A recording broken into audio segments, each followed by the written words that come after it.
네, 제20대 국회의원 선거가 오늘 오전 6시부터 전국 투표소에서 일제히 진행 중입니다.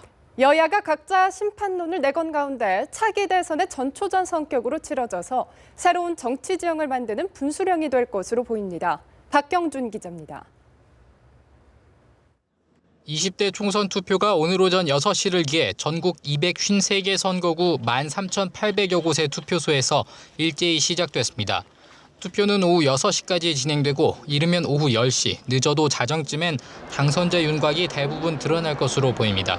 이번 총선에선 지역구 의원 253명과 비례대표 의원 47명 등 모두 300명의 국회의원이 1인 2표제 방식으로 선출됩니다. 선거운동 기간 새누리당은 박근혜 정부의 안정적인 국정 운영을 위해선 야당 심판을 통한 과반 의석 확보가 필요하다고 주장했습니다. 더불어민주당은 최근 경제 침체의 책임이 정부 여당에 있다는 점을 지적하면서 경제 심판론으로 한 표를 호소했습니다. 국민의당은 거대 양당을 모두 심판하고 새로운 정치 세력에 힘을 모아달라고 당부했습니다. 300명의 당선인은 오는 5월 30일에 시작되는 20대 국회에서 4년간의 임기로 활동하게 됩니다. 박근혜 정부 임기를 채 2년도 남기지 않은 채 치러지는 이번 총선은 차기 대권 구도와 연결돼 정치 지형 변화에 중요한 변수가 될 전망입니다. 연합뉴스TV 박경준입니다. 20대 총선 투표가 오전 6시부터 전국 13,000여 개 투표소에서 동시에 시작됐습니다. 네, 전국 투표 상황을 총괄하는 중앙선거관리위원회 연결해 보겠습니다. 강은나래 기자, 그곳 분위기 좀 어떻습니까? 네, 온 국민의 눈과 귀가 쏠려 있는 20대 총선 투표 지금 시작된 지 40분 정도 지났습니다. 투표율이 선거 판세에 영향을 미치는 주 요인이기 때문에 이곳 선관위 직원들도 초반부터 긴장된 모습으로 투표 현황을 지켜보고 있습니다. 이곳 상황실로 전국 13,800여 개 투표소 상황이 실시간으로 올라오게 됩니다.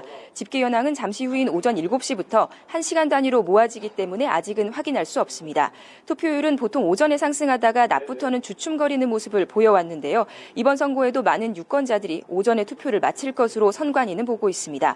역대 총선 투표율은 1996년 15대 때 63.9%를 기록한 이래 16대와 17대를 거치며 등락을 거듭하다가 18대 때 역대 최저치인 46.1%까지 떨어졌습니다. 19대에서 다시 54.2%로 올랐는데요. 이번 선거에선 다시 60%를 돌파할 수 있다는 전망도 나옵니다. 총선에서 처음으로 사전투표가 시행돼서 총 투표율이 3일로 늘어난 데다가 투표율도 12.19%로 사전투표 중엔 역대 최고를 기록했기 때문입니다. 다만 오늘 비가 내리는 점 그리고 새누리당 공천파동으로 고령층 투표 의사가 다소 낮아진 점 등이 변수입니다. 이번 선거에선 지역구 253명과 비례대표 47명 등 총 300명의 국회의원을 선출합니다. 평균 경쟁률은 3.7대 1입니다. 유권자분들은 신분증을 꼭 지참하시고 지정된 투표소에서 투표하셔야 되고요. 투표 시간은 오후 6시까지입니다. 지금까지 중앙선관위에서 연합뉴스TV 강은나래입니다.